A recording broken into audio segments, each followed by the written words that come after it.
In questi giorni sta tornando sugli schermi Santa Sangre, in una copia restaurata in 4K, in versione originale, e è fatto per il trentennale della sua uscita. Ora, molti mi hanno chiesto di fare una recensione del film. Io non posso farla perché l'ho scritto insieme ad Alessandro Jodorowsky e quindi mi sembrerebbe, non so, poco educato e poco professionale farmi le lodi o addirittura farmi le critiche, perché poi eventualmente un giudizio critico oggi potrei essere anche molto cattivo nei confronti di me stesso. Ma al di là degli scherzi, quello che posso fare invece è raccontarvi la genesi del film, senza spoilerarlo e senza tesserne né le lodi né le critiche, ma lasciando questo al giudizio degli spettatori e soprattutto dei nuovi spettatori, perché il film è un film cult e quindi ha attraversato 30 anni indenne e addirittura la famosa rivista inglese Empire l'ha classificato fra i 500 film più importanti di tutti i tempi. Al di là di questa esagerazione, io chiaramente sarò uno degli ultimi posti, appena in tempo forse, per rientrare nei 500. Ma al di là di questo, la cosa che può essere interessante è proprio vedere com'è nato il film e soprattutto in questa fase, in questo momento, devo anche fare un particolare ringraziamento a Claudio Argento, il produttore, fra virgolette, pazzo, nel senso meravigliosamente pazzo, che ha creduto in questa storia e l'ha prodotta. Il film, la prima idea di questo film ha un'origine lontana. Io ho fatto l'università lavorando in una biblioteca, nella biblioteca di un ospedale psichiatrico e sono stato a contatto con la cosiddetta pazzia, con la malattia mentale. L'ho vista da vicino, ho letto le cartelle cliniche, ho preparato i libri per alcune tesi di laurea.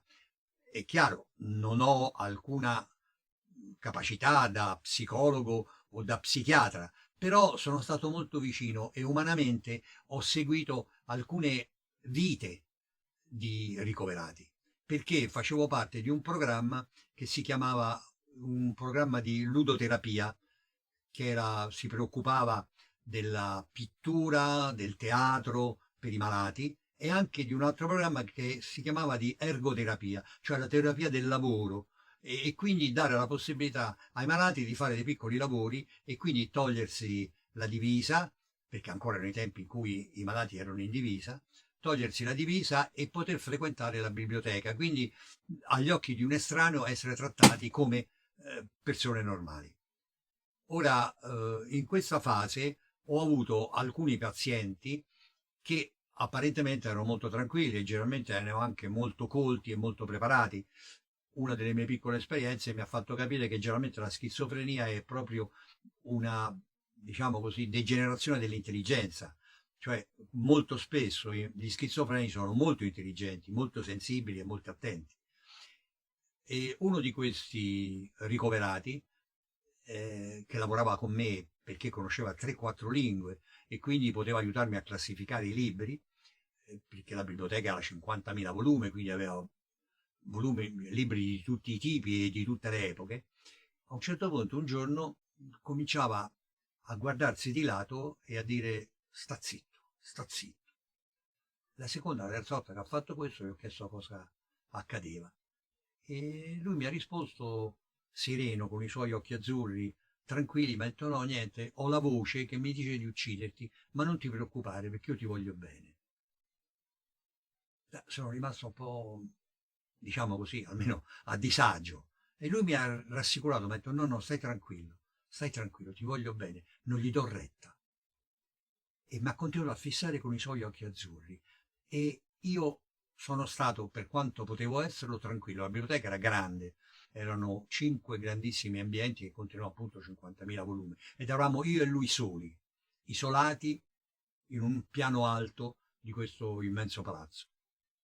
E io mi sono fidato dei suoi occhi azzurri, mi sono fidato del suo sincero modo di dirmi ti voglio bene.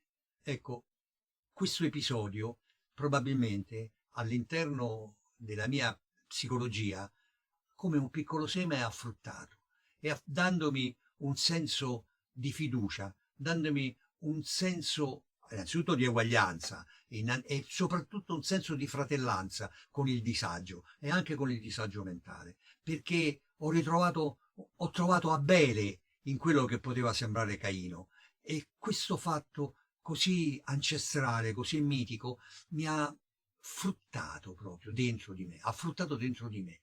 E, ed è probabilmente questa l'origine di Santa Sangre, perché ho concepito nel tempo una storia in cui anche il peggiore demone in realtà non può dimenticare di essere un angelo. Ecco, se voi fate caso, chi ha visto Santa Sangre sa che il mio personaggio, il nostro personaggio, lo abbiamo scritto insieme ad Alessandro Jodorowsky, è un personaggio che addirittura è un serial killer che uccide, ma ogni volta che uccide in realtà fa pena.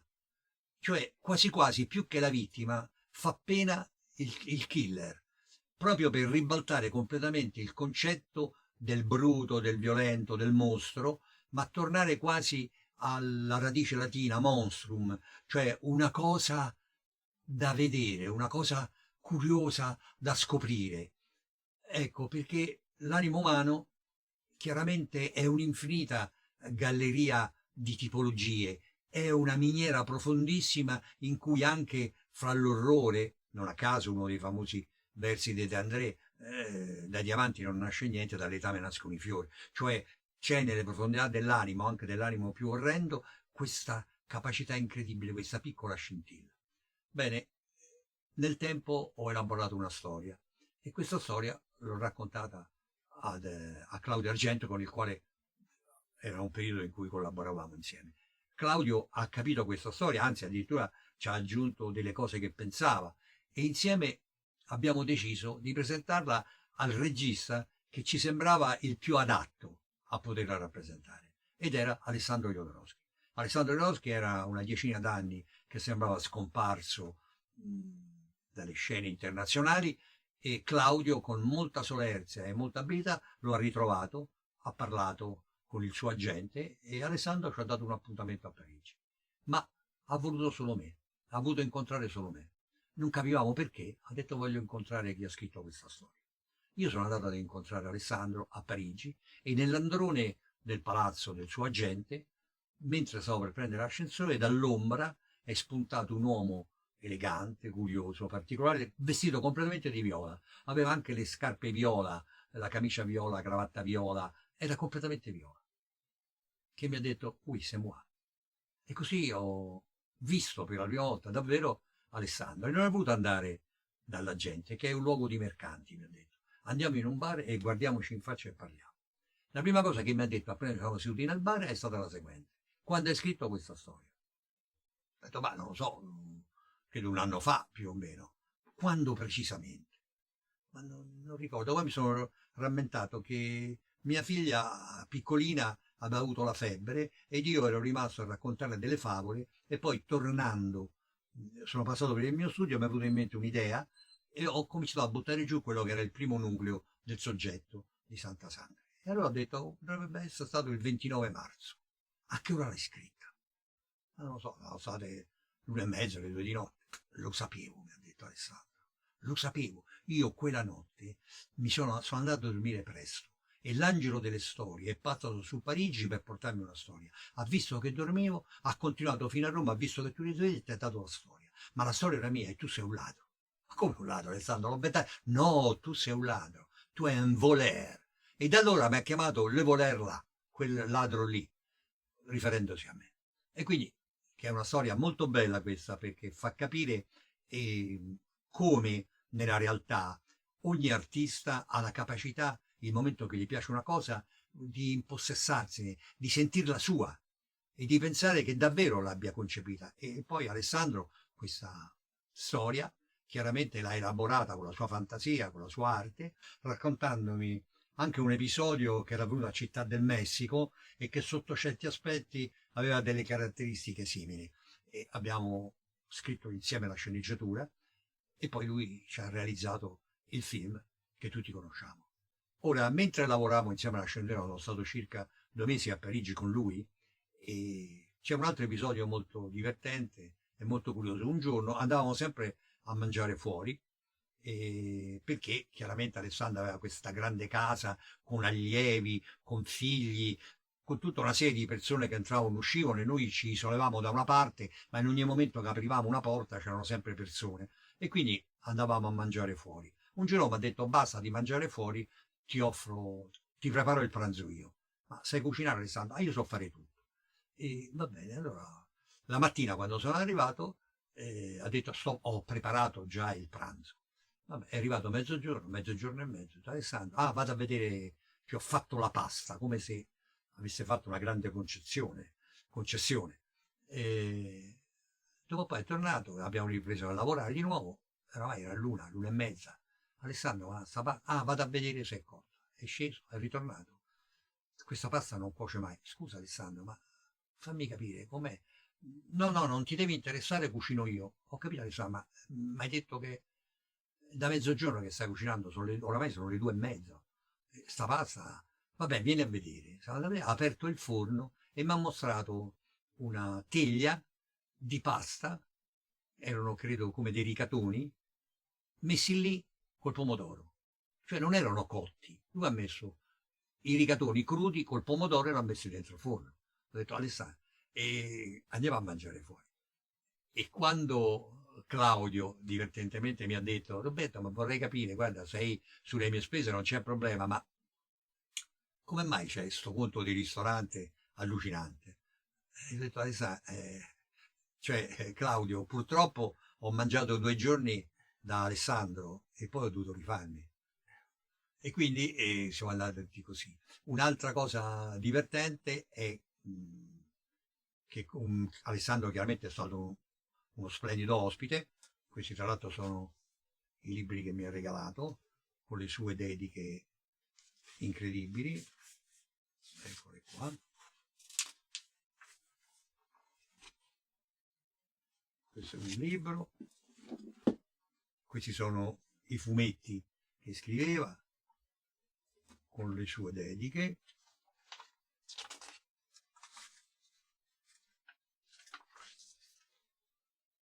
Ecco qua, fumetti splendidi di Möbius che mi ha fatto conoscere. Ho anche una plaquette che Möbius mi ha regalato tramite Alessandro. Il film è poi andato a Cannes per la Semaine de la Critique e quindi mi sono trovato al Festival di Cannes con Claudio e mentre eravamo lì e stavamo in questo bellissimo albergo con piscina e con attricette e con importanti produttori e con giornalisti e giornaliste molto graziose che cercavano in tutti i modi di avere interviste e quindi diciamo così erano facili ad ogni possibile appuntamento, piomba Alessandro che arriva da Parigi e viene giustamente a presenziare per il suo film. Ma appena mi vede in questo tripudio mondano, mi dice subito, Roberto, tu sei un artista, io non ci posso stare, ma non ci può stare neanche tu in questo luogo di mercanti. Vabbè, Alessandro, però si sta bene. No, no, no, no, assolutamente, andiamo via. E mi ha portato via, e mi ha portato sulla costa, in una specie di sanatorio, dove c'erano una setta orientale. Io mi aspettavo qualcosa di yoga molto ascetico, molto particolare. In realtà invece quando siamo arrivati c'erano 2 ragazze nude su un prato che prendevano il sole, bellissime.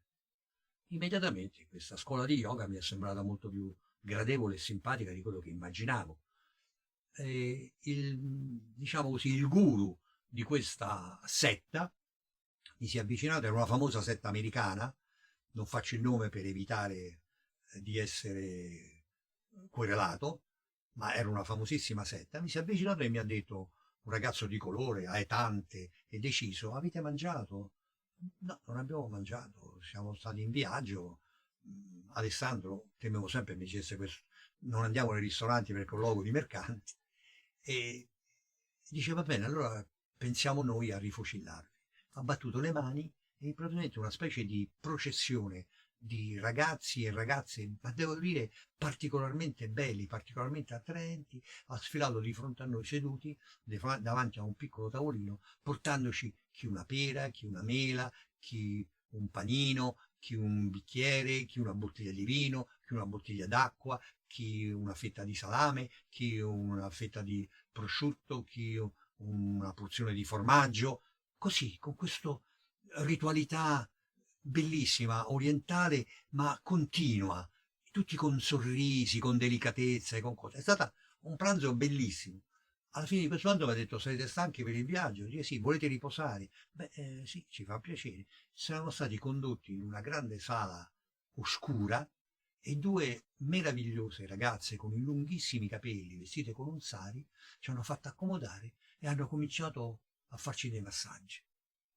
Mentre io mi abbandonavo a questo massaggio, Alessandro, che era steso accanto a me, mi ha detto all'orecchio: "Non provare niente, rimani rigido e fermo, perché c'è la possibilità che ci filmino per ricattarci." Intanto il massaggio continuava, sempre più bello. I lunghi capelli della ragazza scivolavano sul mio corpo, in su e in giù, ed era veramente molto difficile avere un atteggiamento, diciamo così, ascetico e ieratico di fronte a questo fatto, in questa penombra profumata, con queste mani abilissime. E ho detto: "Ma Alessandro, ho provato a fare un'obiezione, io non sono famoso, a me se mi ricattano non me ne porta niente." "Per carità", mi ha detto, "non abbandonarti in questa maniera." E purtroppo ho dovuto rimanere ascetico per tutto il massaggio, e questo ad Alessandro non gliel'ho mai perdonato. Nel famoso viaggio in fuga dai luoghi dei mercanti siamo finiti anche in una specie di villa ecologico-futurista, aurovillesca, non so come posso definirla. Era un luogo a im- allora ad impatto zero, costruito da un architetto che sembrava Einstein, e questa costruzione era in cima a una montagna. Ci si arrivava per un sentiero piuttosto scosceso, abbiamo dovuto lasciare l'auto e andare a piedi per diversi chilometri, perché la macchina avrebbe inquinato il luogo, che era pieno di energie positive, e proprio trovandosi in cima a questa montagna in diretto contatto con il cielo. E questa costruzione in cima era una costruzione come una mezza coppa, va bene, adagiata sul terreno, che non credo che fosse cemento, perché il cemento mi sembra una cosa molto inquinante. Era di un materiale però grigiastro, estremamente naturale, composto di fibre naturali, di legno, di cellulosa, non so bene di che cosa. Aveva soltanto una piccola apertura dalla quale si passava quasi carponi, e si entrava dentro in questo ambiente, che era appunto questa mezza coppa rovesciata, al centro del quale c'era una specie di ponte sospeso che andava da un punto all'altro. Non ho capito, lì per lì pensavo che questo ponte fosse una specie di decor, sembrava quasi un soppalco volante, ma la sera, quando abbiamo dovuto dormire, mi sono reso conto che quella era la mia camera da letto. Il problema di questa camera da letto era che era una specie di passerella, cioè nel senso che era una striscia di questo materiale, larga circa 1,5 metri, sospesa a 2 metri d'altezza, senza ringhiere, senza nulla. Per cui mi hanno messo un materasso, anche questo ecologico, con tutte delle fibre naturali, che non ho capito bene che cosa fossero, e che conteneva, quindi, che raccoglieva le energie positive della terra, dell'aria, del cielo, di tutte queste cose possibili e immaginabili. E io mi sono addormentato però con il terrore di cadere di sotto, per cui ho preso la mia volgarissima e inquinatissima Samsonite, la valigia, e l'ho messa da una parte, e dall'altra parte ci ho messo tutti gli indumenti che avevo per fare una specie di muretto e rimanere così sospeso. Ma ho dormito avendo degli incubi che precipitavo per baratri infiniti, e la mattina, quando mi sono svegliato stanchissimo, perché mi hanno svegliato all'alba, perché il nostro anfitrione sosteneva che dovevamo aspettare l'alba e prendere i benefici razzi del sole. Quindi ho dormito poco, ho dormito male, mi hanno svegliato presto, sono sceso da questa specie di liana, di questo materiale strano sospeso, sono stato sbattuto in cima alla montagna, in un vento anche un po' gelido, e sono stato inondato dai raggi del sole e sono stato guardato anche con molto sospetto perché invece di fare di aprirmi all'infinito e all'universo, praticamente dormicchiavo. Un anno dopo, 2 anni dopo, ad un ricevimento, ho trovato una ragazza molto interessante e molto graziosa, con la quale abbiamo immediatamente legato. E allora io a un certo punto ho detto, beh, perché non ce ne andiamo da questa festa e andiamo a bere un bicchiere per conto nostro, andiamo in giro per... Lei mi ha detto, va bene. Mentre stavamo uscendo, un amico, per farmi un favore, per darmi, come si può dire a Roma, un po' di guazza, ha detto, ragazza, ma sai chi è questo? Lui è il famoso autore di Santa Sangre. La ragazza mi ha guardato, un lampo di terrore è passato nei suoi occhi e mi ha detto non vengo più. Ma come non vieni più? Scusa, stavamo uscendo. No, ho paura. Come paura? Scusa, non è... No, no, no, ho paura di uno come te. Adesso che mi hai detto, che mi hanno detto chi sei, non posso più stare con te da sola. E si è volatizzata. Quindi, come vedete, la fama ha anche i suoi contrappassi e la mia piccola fama ha avuto questi piccoli, penosi contrappassi. Grazie.